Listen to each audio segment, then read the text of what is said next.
사랑하고 존경하는 믿음의 대선배 불자님들을 모시고 이 귀한 자리, 귀한 시간에 제가 말씀을 드리게 되어서 참으로 기쁘게 생각하면서 한편으로는 죄송한 마음 그지없습니다. 아직은 알미 짧고 믿음이 얕은 제가 여러 어른들 앞에서 감히 이 주제 자체도 굉장히 넓은 그리고 고매한 주제이기 때문에 정말 가슴이 떨립니다. 그러나 여러 믿음의 어른들께서 많이 성원해 주시리라 생각하면서 말씀을 드리도록 하겠습니다. 최근에 여의도에서 일어나는 그 아수라장을 여러분들은 어떻게 생각하십니까? 그 아수라라는 용어가 우리 그 불가에서는 머리가 3개고 팔이 6개인 아주 못된 놈이 아수라라고 하더군요. 그 아수라가 난장판을 칠 때 아수라장이라고 하던데 지금 우리 국민들을 아끼고 보호하고 섬기고 받들기 위해서 법을 만드는 그 공장에 아수라장이 우리의 눈에 나타났다. 이것을 우리의 대표로 뽑은 우리 대신 나가서 법을 만드는 그분들이 아수라장을 이 연극으로 만들어낼 때 참으로 저희들 마음은 통탄스럽고 안타깝기 짝이 없습니다. 어떤 법을 만드는데 입법기관에 있는 국회의원들이 한쪽은 예를 들어서 안약을 만든다, 눈이 밝아지는 안약을 만든다는데 한쪽은 그것이 독약이기 때문에 그 안약을 바르면은 실명한다 그러고 한쪽은 양쪽 눈이 1.5가 된다 그러니 우리 국민의 입장에서는 참으로 난감하기 짝이 없습니다. 그들이 이 국민을 위해서 법을 만든다고 하는데 이분이 이야기하는 국민은 아프리카 국민인 것 같고 이분이 이야기하는 국민은 아마도 일본이나 중국 국민 같아요. 그래서 이 국민이 대한민국 국민을 두고 이야기하는 것 같지 않은 그런 마음의 갈등을 저희들이 느낍니다. 어떻습니까? 우리 세상이. 원래 이 종교가 국민을 염려하고 걱정을 하고 그러는 것이 원칙 아닙니까? 원래 정치 지도자가 백성들을 아끼고 안타까워하고 농사를 지어야 하는데 비가 오지 않으면 하늘으로 눈물 흘리면서 빌고 하는 그런 입장에 있는 것이 정치 지도자 아닙니까? 그런데 지금은 어떻습니까? 우리 국민이 종교가 저렇게 갈등 현상에서 저렇게 싸우면 안 되는데 저 종교 편향 저거 어떡하지? 이렇게 국민이 종교를 걱정하고 국민이 대통령이 저러시면 안 되는데 어떡하지? 정치인이 저래서는 큰일 나는데 참 어떡하냐? 이게 국민이 정치 지도자를 걱정하고 염려하는 이 땅이 과연 자유민주주의 법치 국가인가 하는 데 대한 걱정과 우려를 저도 하고 있습니다. 사실 저희들이 일상생활 일반적으로 먹고 자고 입고 그 다음에 이 상대방과 거래를 하고 이 생활하는 일상생활 그 자체가 정서적으로 심정적으로 감정적으로 이렇게 한 마음의 울타리 안에서 살아갈 수 없고 모든 생활이 법하고 직접 연결이 됩니다. 아침에 일어나서 세수를 하는데 세면대가 깨어져가지고 발등을 다쳤다. 그러면은 세면대를 만든 회사를 상대로 제조물 책임법에 의해서 책임을 물어야 하고 동국대학교는 버스를 타면은 그 회사하고 운송 계약을 체결하게 되고 늦어서 동국대학 근처에서 계약을 체결하기로 했는데 손해를 봤으면은 그 운송회사를 상대로 손해배상 청구를 하게 되고 또 오늘 내일은 일요일인데 시골에 경조사가 있다. 그러면은 또 시외버스를 타게 되고 방배동에 있는 우리 숙부님이 못 가신다고 저를 보고 대신 5만 원 부조를 해달라고 하면은 위임을 받아서 대리권을 행사하게 되고, 이 모든 것이 법률 생활 관계입니다. 우리가 먹고 자고 생활하고 거래하는 것 자체가. 그래서 이 법 없이도 사는 사람들끼리 사는 그런 사회는 없다. 그래서 이 법이 좀 따뜻하고 촉촉하고 윤기가 있고, 그 다음에 물이나 공기나 햇볕처럼 우리에게 다가오는 그런 어떤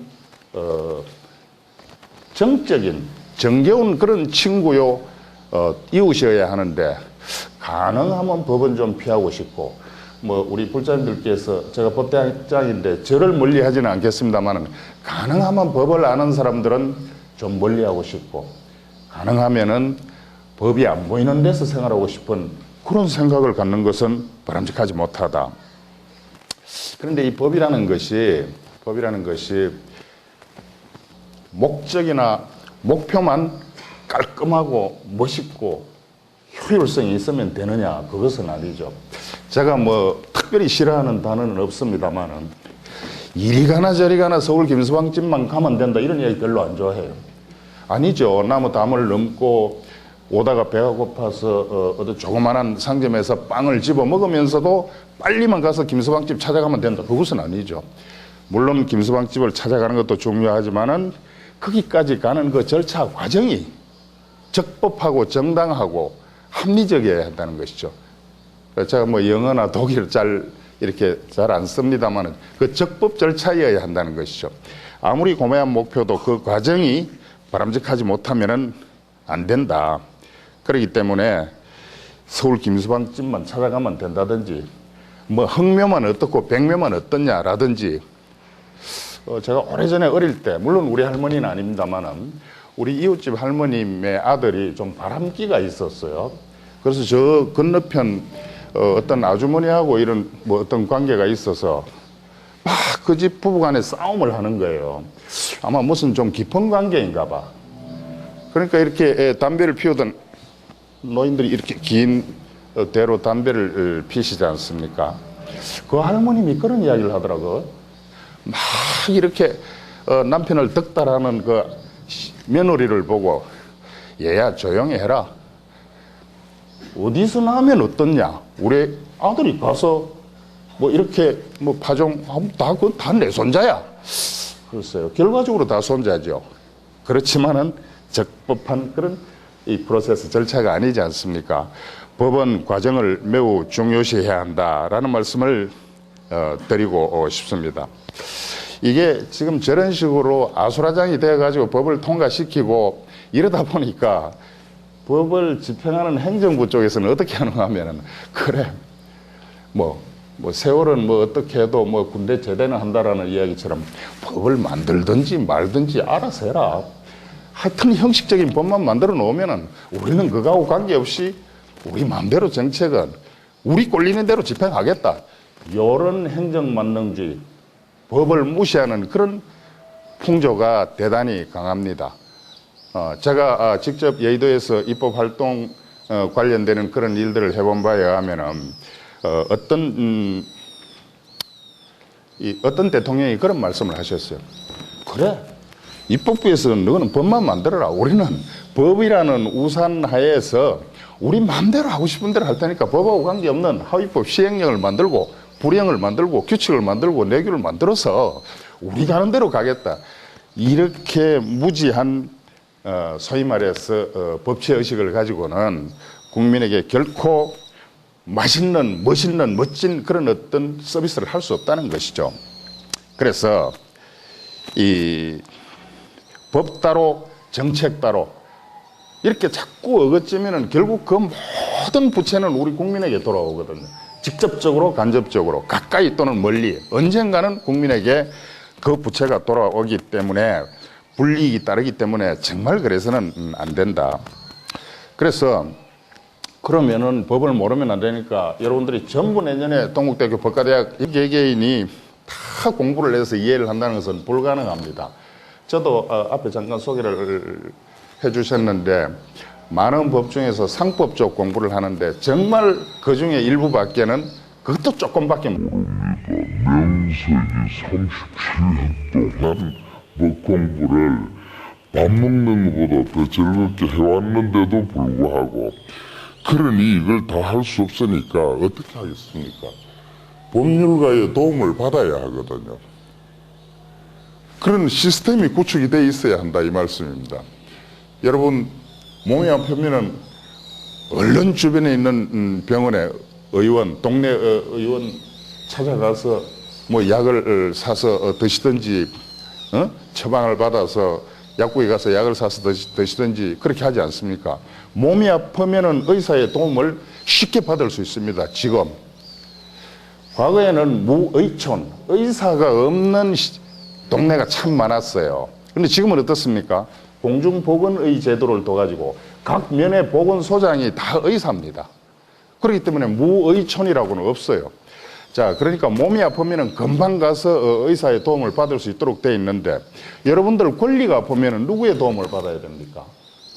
법률가의 도움을 받아야 하지 않습니까? 권리가 아파서 쫓아가니까 민사사건은 한 돈 1,000만 원, 기본 500만 원, 뭐 형사사건은 뭐 돈 1,000만 원. 절대 변호사를 무시하거나 비하하는 표현이 아닙니다. 자, 이게 문턱이 너무 높으니까 몸이 아프면은 병원에 가서 자연스럽게 의사의 도움을 받을 수 있는데, 권리가 아프면은 그냥 죽어야 돼요. 그냥 2,500만 원 받을 것도 포기해야 되고, 이게 권리가 어떻게 되는지 분석을 좀 해봐야 되는데, 돈이 없으니까. 너무 법률 서비스 비용이 비싸니까. 그래서 그런 것을 좀 해소하기 위해서 사법개혁을 하고자 하는데, 이 개혁이라는 것은 기득권을 가진 자, 특권 계층이 끝까지 한거하면은 사실 개혁이 안 됩니다. 그래서 사법개혁을 하기 위해서 가장 그 토목이라고 할 수 있는 법조인을 양성하는 그런 제도를 바꾸어 보자 해가지고 로스쿨을 도입하려고 했었는데, 이것은 로스쿨이 아니고 yes, no 할 때 노스쿨이 되어버렸어요, 지금. 그래서 로스쿨을 유치한 대학도 40~50억씩 털어넣어야 되니까 죽을 지경이고, 또 합격을 하고도 입학 허가서를 못 받은 동국대학은 더 죽을 지경이고, 그게 법치 마인드가 없어서 그렇습니다. 여러분, 어릴 때 제 기억입니다만은, 이 놀이를 할 때 두 사람이서 줄을 들고 있고 요렇게 지나가는 그런 놀이가 있죠. 좋은 사람 오면 이걸 좀 들어주고, 나쁜 사람, 꼴 보기 싫은 사람 오면 내려버리면 안 되죠. 이 잣대는 공정해야죠. 그래서 법 앞에 만인은 평등한 겁니다. 예. 근데 누구는 몇천억을 죄송합니다. 아이고, 죄송합니다. 누구는 몇천억을 먹어도 뭐 그냥 특급 호텔 같은 그런 어떤 거기 뭐 있다가 또 이렇게 집으로 나오고, 누구는 배고파서 빵 하나 먹어도 고생하고, 이렇다면 안 되죠. 그 이야기 한 사람이 잘난 것은 아닙니다만은 유전무죄나 무전유죄 이야기가 나오면 안 되죠. 법 앞에 만인은 평등해야 한다는 거죠. 그래서 이 권리가 아프면은 빨리 찾아가려면은 우선 좀 법률가가 많아야 됩니다. 그런데 우리나라의 시구군이 232개예요. 117개 시구군에 변호사가 단 한 명도 없습니다. 그래서 52%가 무변촌, 법률 서비스를 받을 수 없는 곳이에요. 그 다음에 한 40개 시구군에 한 명 있어요, 한 명. 그러면은 이 어르신하고 저하고 그 군에 사는데, 우리 뭐 그럴 리는 없지만은, 쟁송이 생겼다. 그럼 내가 변호사 선임하면 이 어른은 또 법률 서비스 못 받으니까. 그러니까 결국은 한 70%가 법률 서비스를 못 받는 땅에 살고 있다, 이 말씀입니다. 그래서 이런 문제를 해결하기 위해서는 이 법조인 양성 제도뿐만이 아니라 궁극적으로 우리 국민의 피부에 가장 와닿는 게 앞에서도 말씀드렸습니다만 법입니다. 법이 어떻게 만들어지고 그 법이 어떻게 집행되고 그 법이 사법부에서 어떻게 판단, 해석이 되어지는가, 이게 굉장히 저희들한테 중요해요. 정말 목마를 때 물을 마시는 것처럼, 배고플 때 빵을 먹는 것처럼 정말 중요한데, 이게 권리가 아프면 죽어야 하는 이 현실이 안타깝다. 그래서 우리나라가 OECD 국가 30개국 중에서 경제력으로 비교하나, 인구로 비교하나, 뭘로 비교하나, 소송 건수로 비교하나, 30개국 중에서 30등입니다.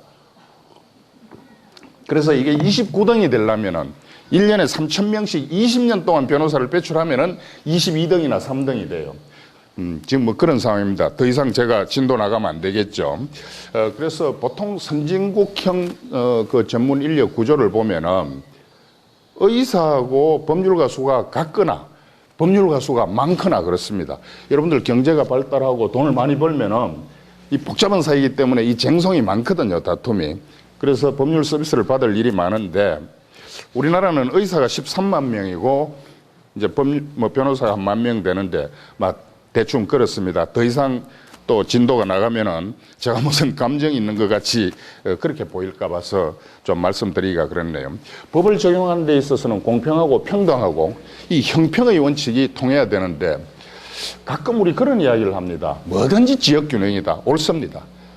저도 첩첩산중에서 태어났고 그 다음에 상당 기간 동안 뭐 시골이죠. 서울대다면은 부산에서 교수 생활을 한 적이 있습니다. 정말 지역을 도와야 합니다. 지역 균형이 필요합니다.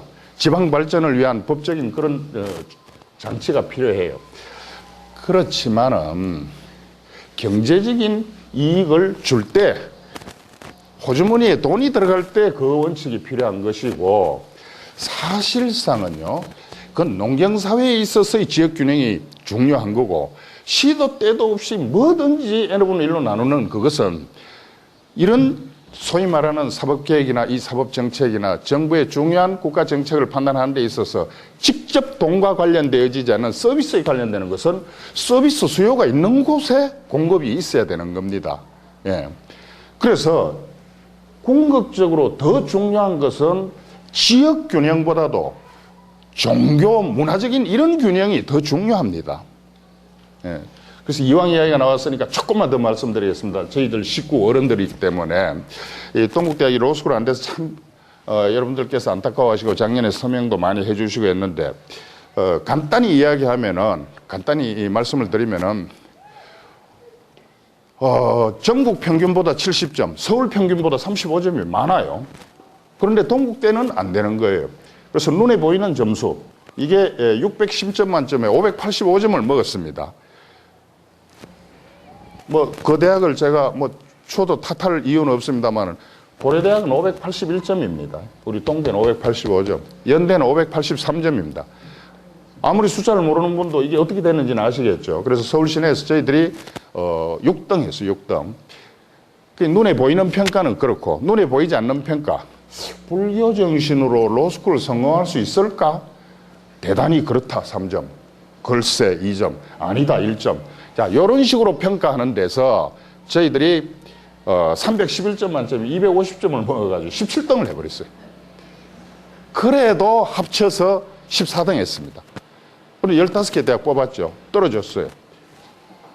우리나라의 기독교나 유교를 제가 비판하는 것이 아니고 기독교를 지도자나 유교 지도자에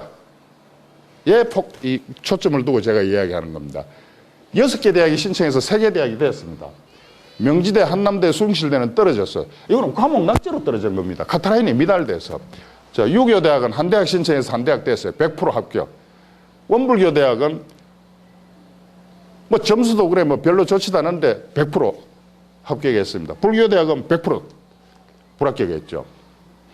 이 종교균형이 국가의 주요한 그런 정책, 국정과제를 수립하고 시행하는 데 있어서 문화종교적인 그런 균형이 대단히 중요하다는 이야기죠. 그러면 그런 그 균형 중에서 지금 국가 시책에 있어서 대표적인 게 로스쿨인데 그거 말고도 많습니다. 굉장히 억울한 일이 많지만은 그러면 또 여기 더 말씀드릴 게 많은데 어려우니까 그러면은 지금 정부에서 또 중요한 게 국가 정책도 중요하지만 뭐니 해도 중요한 게 인사 아닙니까? 인사. 이 정부 고위직 인사 그 비율을 보니까 우리나라 전 국민 중에 종교 인구가 53%입니다. 한 반이 좀 넘어요. 근데 우리 이제 불교계에서 2천만 불자 하는데 그건 우리끼리 이야기고 인구 센서스에 보면 1,080만 명이거든요. 그러니까 그 1,080만 명이 전체 인구에서 차지하는 비율이 전체 인구 중에서 반 정도가 종교 인구거든요. 그 중에서 그러니까 한 2천 몇백 되죠. 그 중에서 43%가 불교 인구고 개신교가 34.5%, 천주교가 20.6%, 뭐 그 외에 유교, 원불교, 천도교는 다 합치서 뭐 0. 몇 프로밖에 안 돼요. 무종교가 56.9%입니다. 자, 그럼 일단 믿는 사람 중에 43%가 불자입니다. 그런데 장차관 39명 중에 2명이 불자예요. 믿는 사람 중에 불자 인구는 43%인데 장차관은 5.1%. 그럼 국무위원, 장관 16명 중에서 1명이에요. 이건 프로테이저 따질 수도 없습니다. 이 1명조차 다른 데로 지금 정근 갔어요. 예. 그 다음에 차관이 23명 중에서 1명이에요. 뭐 더 이야기하면은 저 아래쪽 말로 이거 허파디비지입니다. 허파디비지. 도저히 더 이상 이야기를 할 수가 없어요. 그래서 이걸 좀 어떻게 해결해야 될 것인가. 지금 종교 문제를 조금만 우리 법과 종교하고의 관계에 대해서 조금만 더 이야기를 드리면은 이건 어떤 정치적인 어떤 그런 측면에서 소위 말하는 이 법을 통해서 이 종교 편향을 막는 그런 방법을 찾아야 하지 않겠나 해서 작년에 종교차별금지법 강창일 의원, 제주도 출신인데 우리 불교TV 나가서 토론할 때 제가 사회도 보고 했습니다만 그래서 불교차별금지법을 제정하기 위해서 국회에 발의를 했는데 제가 그런 문제를 제안을 했습니다. 이게 종교를 차별하는 것을 금한다는 법을 만들어버리면은 뭐 오해하지 마십시오. 그때 계룡산 근처에서 막 옳다 그랬어요. 법을 만들어야 된다. 이 미신을 전부 종교로 격상시키는 그런 문제가 있어요. 그 다음에 이 종교 활동을 이렇게 법으로 구체화시키는 것은 오히려 종교의 자유를 침해하는 그런 어떤 이유가 있기 때문에 입법을 유보하는 그런 상태입니다. 이거하고 관계없이 조금 이따 말씀드리겠습니다만은 우리 그 헌법에 보면은 종교의 자유가 보장되어 있거든요. 그것만이라도 잘 지키면은 종교 차별이 있을 수 없다라는 말씀을 드리면서 이 사회가 다원화되면서 결국 다원화 사회에 있어서 종교의 자유가 허락되니까 종교도 다양하지 않습니까?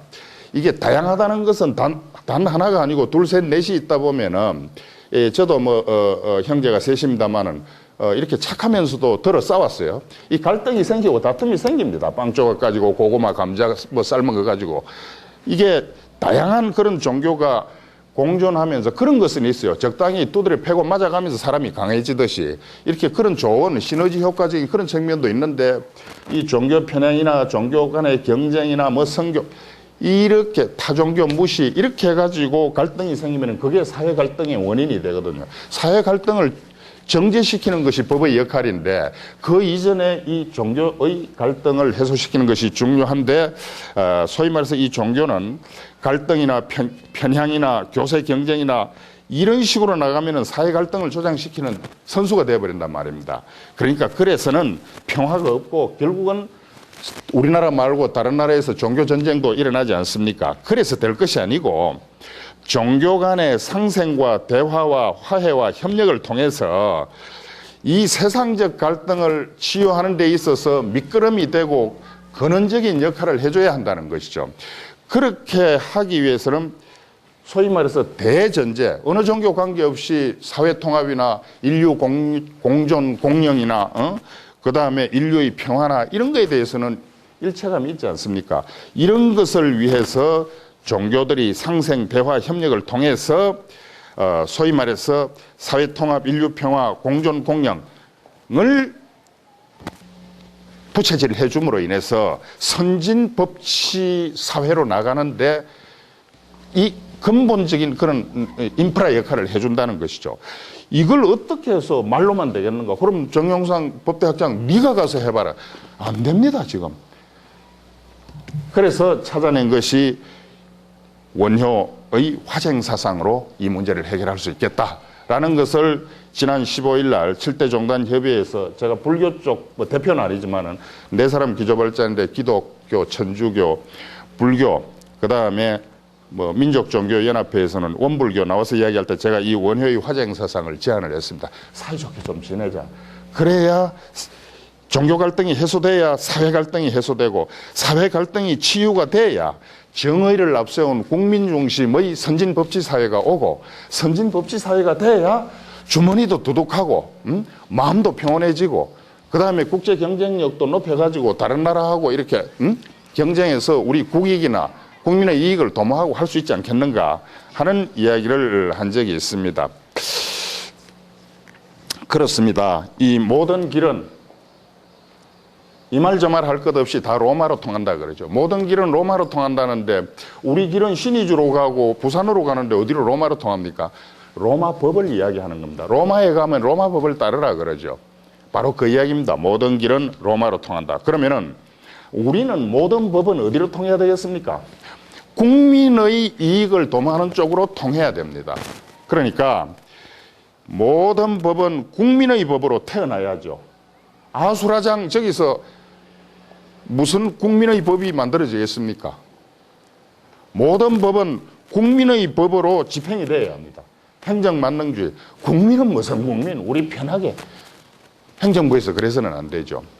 그래서 집행도 국민의, 그 다음에 입법도 국민의, 그 다음에 사법부 해석도 가만히 있어라. 이렇게 되면 우리 사법 가족한테 유리하냐? 불리하냐? 그래서 쓸데없는 의문을 사지 않습니까? 뭐 정관 예우다. 그래서 여러분들 변호사를 산다는 이야기 하는데 그 물건도 아닌데 산다는 이야기는 하지 마십시오. 오죽했으면 변호사를 산다고 하겠습니까? 그래서 국민의 법으로 해석이 사법부에서는 되고 국민의 법으로 행정부에서는 집행이 되고 입법부에서는 국민의 법으로 법이 만들어져야지 특정 집단이나 특정 직역이나 특정 지역이나 특정 계층을 위해서 만들어지는 법은 정말 그것은 독약이다. 그런데 우리나라 지금 오늘 현재는 제가 확인해 보지 않았습니다만 해방 이후에 우리가 재헌 이후에 국회 문이 열리고 한 10,000건도 넘을 겁니다. 국회에 통과된 법이 물론 개정법을 포함해서 어떤 경우는 보니까 작년에 어떤 국회의원이 발의를 했는데 조문이 하나밖에 없어요. 하나. 그래서 저는 태어나서 처음 봤어요. 조문이 하나밖에 없는 법을. 그래서 어떤 이익단체 로비를 받아가지고 법을 만든 그런 사람들은 불언간 가서는 안 될 곳으로 보내야 됩니다. 예. 국민을 위한 모든 길이 로마로 통하듯이 모든 법이 국민의 가슴으로 심장으로 이익으로 통해야지 그렇지 않는 쪽으로 끌고 가는 그 마부는 저쪽으로 보내야 됩니다. 안 웃으시네요. 전 교도소 가야 됩니다. 교도소.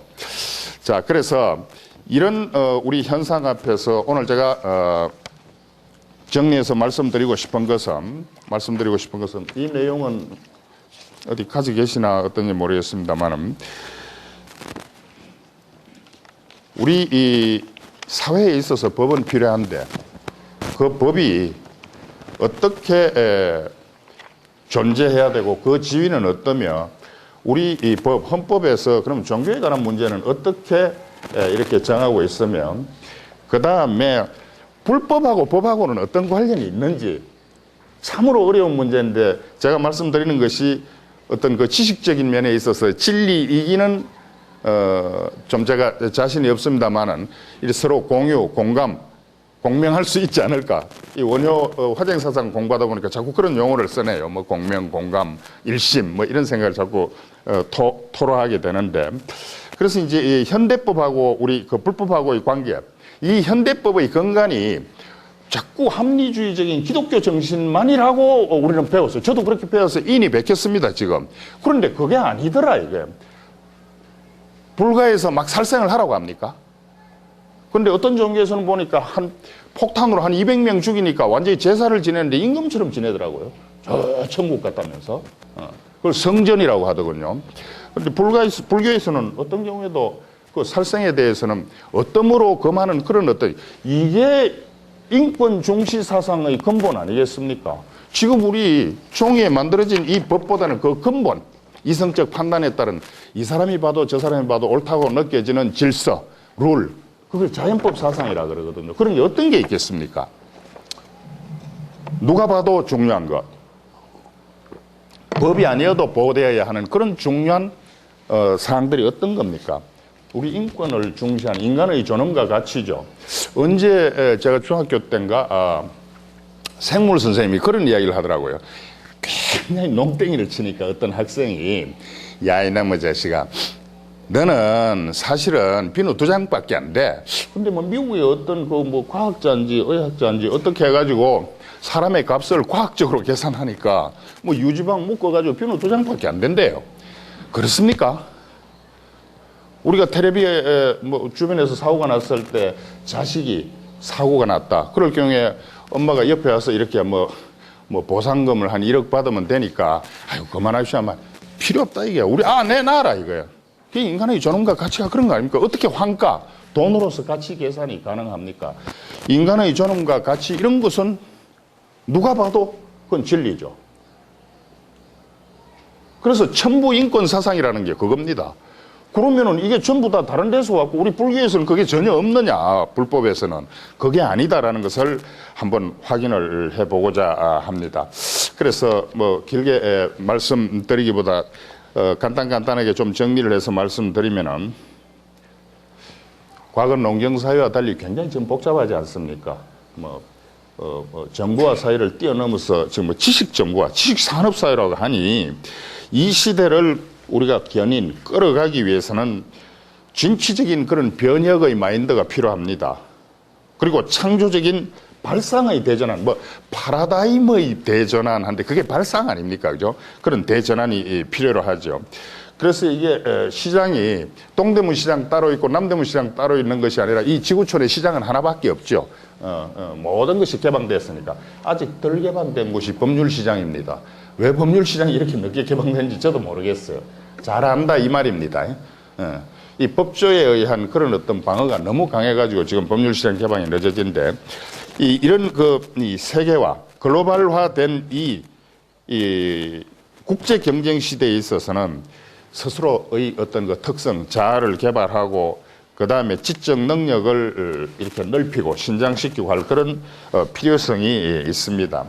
그래서 지금 아주 다양화, 복잡화, 전문화, 특성화된 그런 어떤 다원화 시대에 우리가 살고 있기 때문에 결국은 생존하고 번영을 하려면은 이 사회적 갈등이나 대립은 필연적이거든요. 오히려 더 증가할 것입니다. 농경사회 같은 동네에서 살 때는요, 법이 필요 없어요. 어른이 이놈 하면 다 해결됩니다. 근데 지금은 이놈해가 될 일이 아니죠. 하도 복잡하게 이 칡덩굴처럼 얽혀있는 그런 어떤 그 갈등의 국면이 있기 때문에 그러면은 이런 것을 어떻게 풀 것인가. 아주 완벽하지는 않지만은 그래도 이 법이 만인이 존중하는 그런 어떤 질서를 유지시키기 위한 가치로서 그 역할을 다 해야 되거든요. 법이 이렇게 힘을 못 쓰고 법이 현실하고 전혀 동떨어져 있거나 그다음에 지금 우리가 지키는 것보다 더 낮은 기준을 제시하거나 이렇게 되면 법은 소용이 없죠. 왕따 당하는 거죠. 우리 현실 생활에서 법이. 자, 그래서 이렇게 복잡할 때 법의 기능은 대단히 중요하다. 그리고 법은 우리 생활하고 아주 밀접한 관련이 있기 때문에 이것을 지킨다는 것은 우리 시민으로서의 도리다. 그리고 사람이 하나 있으면 사회라고 안 하죠. 둘이 있으면 사회죠. 둘 이상이 있으면은. 그러니까 가장 좁은 그 사회라면은 뭐 부부관계, 가족관계 이런 걸 테고 큰 덩어리의 사회라면 국제사회 이것도 하나 아닙니까? 그죠? 자, 사회가 있는 곳에 반드시 법이 있는 것이죠. 우리 일상생활하고 앞에서도 잠깐 말씀드렸습니다만 뭐 부조도 내고 운송계약도 지금 여러분들이 직접 문종에 붓으로 쓰지 않아서 그렇지 오시면서 다 운송계약을 체결하고 그렇게 뭐 지하철이나 버스를 타고 오셨을 경우에는 그렇습니다. 그래서 모든 것이 변하다 못해 정신이 없을 정도로 지금 격동의 어떤 그런 시대에 급변하는 시대에 살고 있습니다. 모든 것이 다 변해도 앞에서 말씀드린 그런 어떤 인간의 존엄성, 그 다음에 사회의 정의를 구현하는 이런 것은 변함이 없죠. 모든 것이 다 변한다고 사람을 플라스틱으로 만듭니까? 그것은 아니지 않습니까? 온갖 것이 다 변해도 인간의 존엄성, 그 다음에 사회 정의, 이것은 변함이 없는 것입니다. 그래서 이 시대가 변하고 아무리 이런저런 것이 다 바뀌어도 법이 추구하는 그 이상, 법의 이념, 기본 원칙, 이게 흔들리면은 안 되죠. 이 사회 질서를 유지하는 이런 규준이 되는, 잣대가 되는 것이니까 이것이 이현령, 비현령 이렇게 돼서는 안 되겠다. 그래서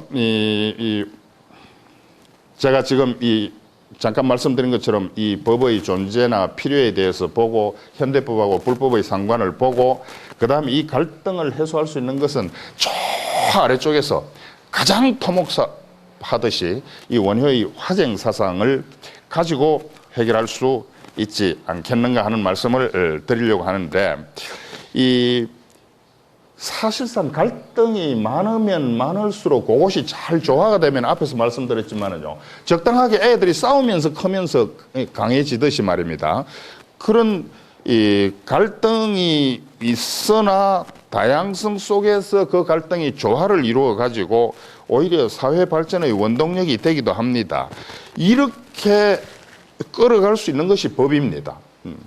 그래서 과거에는 중세 이전에는 뭐 도덕규범이나 윤리, 뭐 관습규범 이런 것으로 다 이렇게 통제가 가능했는데, 이게 산업혁명 이후에 특히 요즘 같은 복잡한 사회에서는 안 돼요. 안 됩니다. 할아버지 앞에서 담배 피운다고 혼내는 것에서 만약에 그래도 피면은 방법이 없습니다. 그놈을 감옥에 못 보내요. 왜? 강제력이 없기 때문에. 그래서 도덕이나 관습이나 종교규범은 일종의 그런 한계가 있는 것이죠.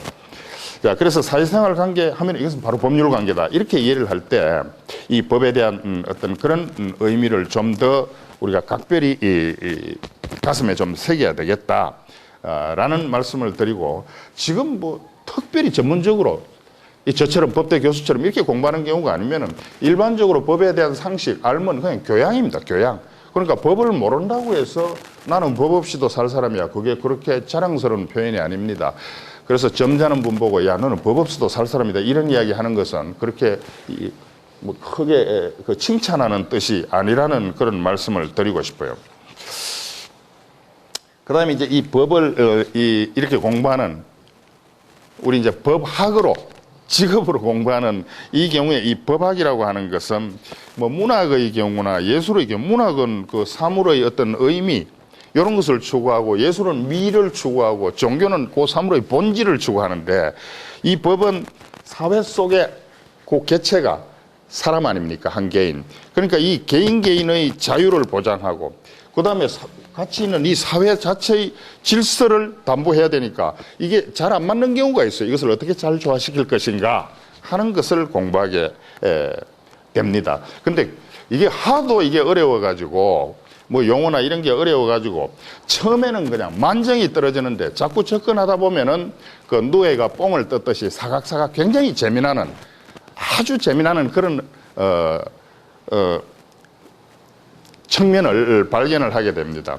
이 괴테라는 사람은 법과대학단에다 낙제해가지고 이게 요새로 치면 학사경고 3회 제적당한 사람이거든요. 유명한 괴테. 괴테가 이런 이야기를 했어요. 법학은 맥주하고 같다. 처음에는 치를 떨지만은 마실수록 뗄 수 없는 것이다. 뭐 이런 이야기를 했어요. 그 다음에 하도 이 법학이 어려우니까 이 낙제한 사람들 제가 몇 사람 소개를 하겠습니다. 루터, 종교개혁자, 칼빈, 그 다음에 여기 조금 전에 말씀드린 괴테, 유명한 독일의 시인 쉴러, 하이네, 그 다음에 보바르 부인입니까? 프로베르, 프랑스의 유명한, 이 다 법학을 중간에 포기한 그런 사람들. 그래서 이게 법이 구체적으로 하려면 그런 어려운 면이 많습니다만은 우리 일반적인 교양의 수준에서는 법에 대한 그런 중요성을 인식을 할 필요가 있다. 어디 저 변호사회관 이런 데 가면 앞에 저울 들고 있는 여자가 있죠. 저울 들고 있는 여자. 이 법은 공정하고 엄격하게 준수돼야 됩니다. 이 물건을 다는 이 저울대, 이걸 그 이제 테미스 여신이라고 하는데, 그분이 이 저울대를 이렇게 들고 있는데 또 눈을 감고 있어요. 눈을 감고. 눈을 뜨고 있으면은 어느 한쪽에 힘이 실릴까 봐서 어떤 편중이나 편견도 배제하고 공평하게 하기 위해서 눈을 감고 마음을 비운 그 모습을 보이고 있습니다. 그래서 법을 공정하게 이렇게 집행하기 위해서는, 적용하기 위해서는 아주 심판을 잘 보는 그런 어떤 야구 심판, 농구 심판처럼 그런 모습이어야 한다는 것이죠. 앞에서 말씀드린 것처럼 인간은 그 사회를 구성하는 그런 개체이니까 사회하고 인간하고의 관계는 더 이상 말씀드릴 게 없습니다. 그게 같이 있다 보니 혼자 있을 때는 뭐 옷을 벗고 있건 하루에 4끼를 먹건 무엇을 뭐 바위하고 뭐 헤딩을 하건 누가 뭐라 그럽니까? 두 사람이 있으면 이제 서로 약속을 지켜야 돼요. 그것이 이제 규범인데 만약에 우리가 공동생활을 하는데 어떻게 하든지 이 충돌이 있을 수 있는데 너희들끼리 알아서 해라. 가끔 우리 그런 어머니들이 있어요. 막 형제간에 싸우는데 옳고 그름을 따져주지 않고 죽을 때까지 싸워봐라. 이긴 놈이 내 아들이다. 이거는 정글의 법칙, 동물의 세계에서나 있을 수 있는 법입니다. 법이 아니고 있을 수 있는 일입니다. 그래서 그런 동물의 법칙 가지고는 사회가 존속될 수가 없죠. 무정부주의 상태에 빠져가지고 투쟁, 혼란 일변도가 되어가지고 그럼 완전히 그 사회는 자멸하니까 그래서는 안 되죠. 그래서 이런 정글의 법칙에 의한 그런 약육강식 이렇게 해가지고는 안 되겠다. 그러면 어떻게 해야 되겠는가? 야, 왜 어머님이 그래 너 죽도록 싸워봐라 했겠습니까? 싸우다 보면 이것이 잘못됐거나 하는 것을 너희들이 알지 않겠나? 그럼 너희들끼리 무슨 약속을 하지 않겠나? 이럴 때는 형이 숟가락을 먼저 들고 자 그런 나름대로의 사회 구성원 형제끼리 사회생활을 하는 우리 파트너끼리 약속을 해가지고 그런 약속을 제시해가 스스로 우리끼리 그걸 지키는 거예요. 그렇게 해야만이 이 소위 말해서 이 공동생활의 존립이 가능하지 않겠습니까? 그래서 이제 이 뭐 여러 규범들이 생기게 되는데 법규범, 법 이전에 도덕, 관습, 종교, 정치, 경제, 예의 뭐 이런 여러 가지 그런 규범들이 생기게 되는데 이 문명사회에 있어서는 법 이외에는 강제력이 없기 때문에 힘을 못 쓴다 이 말입니다. 그래서 지금 우리가 살고 있는 이 사회에 있어서 이 법과 사회는 필연적으로 불가분의 그런 밀접한 관계에 있기 때문에 우리 다 아는 이야기지만은 사회가 있는 곳에 법이 있다고 수천 년 전에 아리스토텔레스가 그렇게 이야기했어요. 정말 그것은 진리고 언제나 변하지 않는 유효한 말씀입니다. 사회가 있는 곳에 반드시 법이 있어야죠. 그런데 잠깐 말씀드린 것처럼 이 법이 있으나 마나 한 그런 식으로 이게 기준이 너무 낮거나 또는 아무리 예를 들어서 초등학생 보고 100m를 9초 99에 뛰어라고 하는 그런 법이 있다면 그 법 있으나 마나입니다. 예를 들어서 우리 동국대 학생들 보고 너는 책임을 지는데 한정된 범위 내에서 책임을 지라. 너는 한 500억 범위 내에서 책임지라. 그 뭐 있으나 마나 아닙니까? 지갑에 한 5, 6만 원밖에 없는 학생 보고 500억 범위 내에서 그건 무한 책임이나 마찬가지죠. 자, 그래서 법은 현실에 있어서의 일상적인 그런 어떤 질서 지어지는 우리 시장에 가면 관습이 있고 서로 이렇게 통하는 약속들이 있지 않습니까? 그 현실하고 법하고 요 괴리 현상이 작으면 작을수록 그 법은 아주 약발을 받습니다. 효율성이 있고 효용성이 있는 거예요. 이렇게 멀리 떨어져 있으면 뭐 100m를 9초 99에 뛰라면 뭐 걸어가나 뛰어가나 마찬가지니까 뭐 이틀 만에 가는 거죠. 뭐 이러나 저러나 못 가니까 그렇게 되면 안 되거든요. 그래서 법은 현실과의 간격을 좁혀야만이 그 법의 신뢰성을 가질 수 있고 그것을 바탕으로 해서 순리적인 현실적인 그런 어떤 질서로서 존중을 받게 되는 것입니다. 그런데 뭐 제가 지금 혹시 법이 뭡니까 물으면은 그게 제일 어려워요. 지금 저한테 뭐가 법이냐고 물으면 제일 어려운데 저는 뭐 서양에서 이야기하는 법이 뭐냐 하는 것도 있습니다만은 보통 그 기차를 타고 쭉 가다 보면 낙동강에 물이 유유히 흐르는 그것을 보고 아 저게 법이야 이런 생각을 많이 가졌습니다. 한자로 법이라고 하는 글자 자체가 그렇지만은 물이 흐르듯이 순리와 상식에 따라서 사회를 다스리는 그런 질서를 법이라고 보자. 그러면 이제 법은 무엇을 바라보고 있는가? 법의 이상은 무엇인가? 뭐 물어볼 것도 없습니다. 자유와 평등, 그 다음에 정의 이런 것이 법이 이상으로 삼고 있는 그런 이념이라고 할 수 있습니다. 그러면 여기에서 우리 보통 뭐 사람이 정의롭게 살아야지 뭐 그따위로 사느냐 이런 이야기를 하는데 그럼 정의는 무엇인가? 이것도 무슨 정의는 이것이다 하는 그런 주장이 뭐 한 10가지도 넘어요. 그런데 이제 제 좀 마음에 와닿는 그런 정의가 무엇이냐 하는 것은 정의라고 하는 것은 그냥 보편타당한 그런 가치, 그런 가치로서 모든 사람이 상식이 있는 사람이 납득할 만한 그런 공정하고 합리적인 이 사회의 가치 기준 그것을 정의라고 하면 안 되겠나.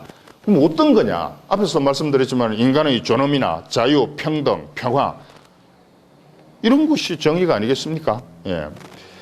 자, 이런 정의를 잘 이렇게 키워가려면은 할머니가 손녀, 손자를 이렇게 업듯이 이 법이, 예? 정의는 법을 통해서 실현되는 것이다. 그래서 법이 허물허물하면 정의는 나락에 떨어져 버리는 것이죠. 그래서 법과 정의의 관계는 어떨 때는 그냥 같은 말로 동의어로 쓰는 이유도 거기에 있습니다. 자, 그래서 이제 앞에서 지도자 이야기를 좀 했습니다만은 이런 지도자가 오면은 산천이 바뀌고 저런 지도자가 오면은 초목이 바뀌고 이렇게 되어서는 안 되죠. 구청장이 바뀔 때마다 지붕 색깔이 다 바뀌어야 된다면 그건 곤란하지 않습니까? 그래서 사람에 의한 지배가 아니고 법에 의한 지배가 이루어져야만이 법이 제대로 살아남고 우리가 평온을 유지할 수 있다 하는 것입니다. 그래서 원래 이 법이라는 것은 그냥 놔두면 자꾸 이렇게 오버할 가능성이 많아요. 오용, 악용, 남용될 가능성이 많기 때문에 잘 붙들어야 되는데 그래서 사람에 의한 지배가 아니고 법에 의한 지배를 하라는 것, 그것이 이제 법치주의입니다. 법치주의라는 것이. 그리고 우리 법에서 이제 종교에 관한 것을 어떻게 바라보고 있는가. 이 법하고 종교는 다 같은 그런 규범이기는 하지만은 이 종교의 경우에는 이 내세고 법은 현세를 대상으로 하고 있죠. 그죠? 이 스펜서라고 하는 사람이 이런 이야기를 했어요. 사람은 이 사는 게 두려워서 군집을 만들었죠. 혼자 사는 게 무서워서 사회를 만들었고, 그 다음에 사람은 죽음이 두려워서 종교를 만들었대요. 예. 그래서 이 종교는 개인의 신앙 세계에서 성립하는 그런 자율적인 그런 어떤 규범이라면은 법은 국가 권력에 의해서 강제되는 그런 어떤 타율적인 규범이라는 데 차이가 있습니다. 그러니까 법은 현세를, 종교는 내세라고 하는 차원을 달리하는 그런 이율배반적인 개념이기는 하지만은 법도 종교도 법과 신앙에 대한 각각의 존엄성을 강조한다든지 그 다음에 그 권위에 대한 절대적인 복종을 하는 이런 공통점이 있습니다. 그래서 다른 이야기들 드릴 내용이 많습니다만은 법이나 종교나 모두 사회 질서 유지를 위해서 그 궤를 같이 하는 규범이다. 상호 이렇게 어깨동무를 해야 한다라고 생각을 합니다. 비록 법은 그 개인의 사회생활에 적용되지만은 종교는 개인의 어떤 사회생활이 아닌 의식인 신앙 속에 있는 것 아닙니까? 그런데 종교는 또 이 법질서가 통일되어 있는 것하고 달리 그 법질서 안에서 다원적인 여러 가지 그런 종교의 자유로 또 나타날 수 있는 그런 점이 있습니다만은 종교와 법은 전혀 다른 것이 아니고 상호 이렇게 어깨동무를 하는 그런 관계다. 우리 헌법에서는 종교의 자유를 보장하고 있습니다. 나라의 국교를 인정하지 않아요.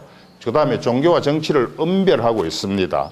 그래서 이 종교의 자유라는 것은 내가 좋아하는 종교를 내가 원하는 방법으로 신봉하는 자유니까 신앙의 자유, 종교적 행사의 자유, 종교적 집회 결사, 선교 활동 이런 것을 자유로이 할 수 있는 자유, 이건 아주 적극적인 자유죠.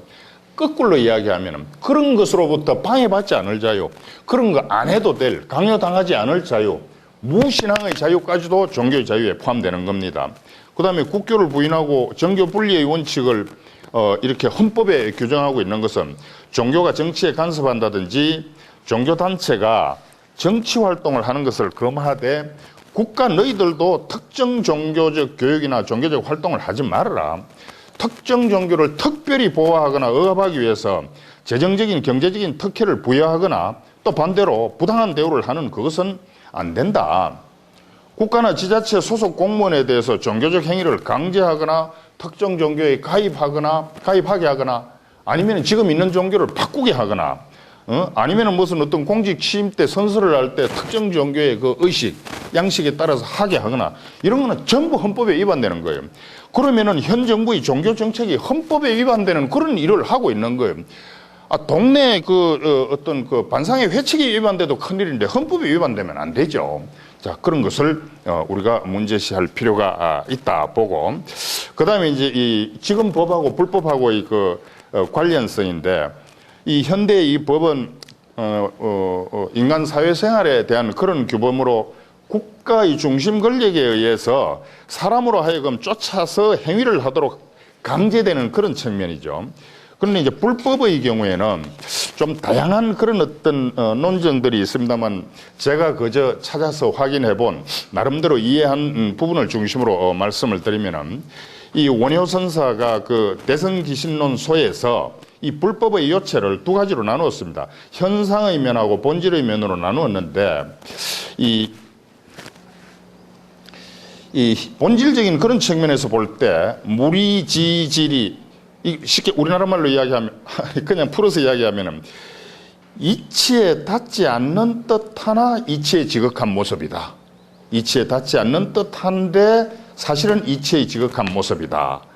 그다음에 현상 분야로 이해를 하면은 불연지대연이라고 해서 풀어서 쓰면은 당연하지 않은 듯한데 사실은 지극히 당연하다라고 말씀을 하셨어요. 그 다음에 티베트 달라이 라마께서는 인간 심성의 본질적인 면에서 보면은 공성을, 그 다음에 현상적인 면에서는 자비심으로 이 불법을 대별하면서 귀의 법에 의존한다는 것이죠. 이 욕존, 이 떨어진다. 욕존. 그러니까 법에 의지하며 욕심을 버린다. 이렇게 지금 정리를 하고 있습니다. 이 원효께서 이 대치사집 현시정의, 이 대치 반대편이죠. 사집, 사사로운 그런 어떤 집착이죠. 개인의 속된 사악한 이익에 집착함을 멀리하면은 그리하여 정의를 얻는다. 저는 이 이야기가 참 가슴이 떨려요. 불교의 어떤 그 기본 정신 아니겠습니까만은 이 리걸 마인드, 법적인 그런 어떤 정신을 가지고 바라볼 때 참으로 소중한 내용이다라는 생각을 해봅니다. 그러면은 이 불법하고 현행법하고 어떤 관계가 있을까? 현행법은 앞에서 말씀드렸습니다만은 그 자연법이 그 근간입니다. 자연법이. 그런데 이 자연법이라는 것이 이 종이로 만들어진 국회에서 통과된 그 법을 초월한 인간 본성이나 이성에 기초한 그런 이론이거든요. 그래서 이 자연법 사상의 가장 기본이 천부인권인데 앞에 말씀드렸지만은 뭐 영국의 혁명, 미국 독립선언, 프랑스 혁명에서 다 이것을 기본으로 혁명의 사상적 기초로 삼았죠. 그다음에 이제 근대 우리 그 입헌 민주주의 헌법의 기본적 인권 보장으로 이것이 이 성문화, 명문화되었습니다. 이 미국의 독립선언문에 보니까 천부인권을 이렇게 설명하고 있어요. 우리는 모든 사람이 평등하게 창조되었고 조물주에 의해서 일정한 불가양, 양도할 수 없는 권리가 부여되었으며 그 가운데는 생명, 자유, 행복의 주구가 포함되어 있는 것을 자명의 진리로 믿는다.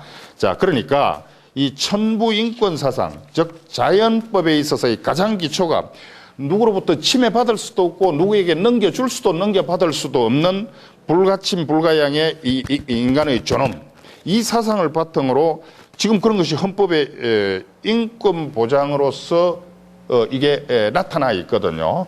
그 한 예가 뭐 무죄 추정의 원칙이라든지 이런 것을 예를 들 수 있겠습니다. 그럼 우리 경전 속에서 법은 어떻게 바라보고 있는가? 그 천수경의 내용을 보니까 시박을 저질렀다 하더라도 진정으로 참회하면은 모든 죄가 소멸된다 이렇게 되어 있습니다. 이 불법이 얼마나 관대한지를 단편적으로 보여주고 있어요. 그게 뭐 시박에 대해서는 아시겠습니다만은 뭐 살인이나 뭐 절도나 뭐 음행이나 뭐 기타 등등 이런 것들 아닙니까? 더구나 그 다음에 이어지는 구절이요. 우리의 죄업이 아무리 크고 무거울지라도 진실한 마음으로 참여하면 일시에 소멸될 수 있다는 내용이거든요. 좀 더 구체적으로 풀어보면은 뭐 이 1급도 아니고 100급 동안이나 쌓인 나의 모든 죄업을 한순간 몰록, 한꺼번에 순식간에 몰록 소탕해서 제거해 주십사. 마치 마른 풀을 싼더미처럼 쌓아놓았다 하더라도 불을 붙이면 일시에 몽땅 타버리듯이 소멸케 해 주십시오. 라고 해석이 가능하거든요. 이 업장은 우리에게 문제를 일으키는 그런 장애 요인으로 작용하기 때문에 기도와 참회를 통해서 이 업장이 소멸되면 죄는 다 없어진다고 해요. 이게 불법에 의하면은 어떤 죄라 하더라도 한 마음을 일으켜서 반성을 하면은 모든 죄가 소멸한다는 그런 입장을 보이고 있습니다. 이 업설과 계율은 당시의 법률 문화, 입법에 결정적인 영향을 끼친 여러 가지 증거들이 있습니다. 여기 신도 5개, 삼위 10개, 비구 250개, 비군이 348개에 있어서의 그 계율을 놓고 보면은 그렇습니다. 그래서 이 보살 정신의 결정체인 자비심을 일깨워주기 위해서 살계를 제1의 계로 삼고 있지 않습니까? 이 살생금지 이게 불법의 기본 정신 아닙니까? 이것이 오늘날 인명경시풍조에 대해서 큰 교훈이 되고 현대법에 있어서의 인권사상의 기반이 되었다고 저는 평가하고 싶어요. 그리고 이제 우리 역사 속에서 불교가 법률 문화에 어떤 영향을 끼쳤는가 하는 점인데, 초등학교, 중학교 때 배웠습니다만은 고구려 소수림왕 3년의 율령 반포, 우리로 치면 법을 만들어가지고, 훈민정음 반포하듯이 반포를 했는데, 이미 그 전에 소수림왕이 혹서 아주 더운 날, 미결 죄수의 옥고 감옥에서 고생하는 것을 염려해서 그 상결을, 이 상결, 선고한다, 확정 판결한다, 이런 뜻이지 싶습니다. 우리 불교용어로 다른 또 상결도 있습니다만은, 그 상결을 지체하지 말 것을 명령을 했거든요. 신속한 재판을 하라. 피의자의 인권을 보호하라. 하는 메시지거든요. 그러니까 대단히 인권을 중시하는 관용적인 그 왕의 어떤 인권 정책을 여기에서 찾아볼 수 있습니다. 의자왕도 우리 역사에는 나쁜 임금으로 되어 있는데, 역사는 성자의 이야기니까 반드시 그렇지는 않겠죠. 이분도 보니까 이 전국을 순시 중에 이 죄수를 살피면서 극형에 처해야 할 죄수를 제외하고는 모두 석방을 명했습니다. 이 사면이나 가석방이나 보석 등에 의한 그런 출감 형태죠. 그 다음에 신라시대에 보면은 이 점찰법회, 원광법사의 점찰법회, 이분이 진나라 수나라에서 23년간 대성경전을 연구하고 돌아와서 그 가실사에 머물 때 신라인의 윤리관과 불교의 생활관을 확립하려고 이 점찰법회를 행했는데, 이 점찰법회는 점찰 선악업경을 통해서 불교에 입각한 도덕관을 세워가지고 이것이 항상 그 당시의 일반 법규가 되게 했어요. 그래서 지계와 참제가 생활에 활용되게 했습니다. 생활법률의 실천 도장으로서의 기능을 담당한 것. 그 다음에 원광법사의 세속옥에도 그 당시에 넓은 의미의 일반 국법적인 기능을 담당했다. 그 다음에 자장의 계율사상, 선덕여왕 때 요즘 연속극 나오죠.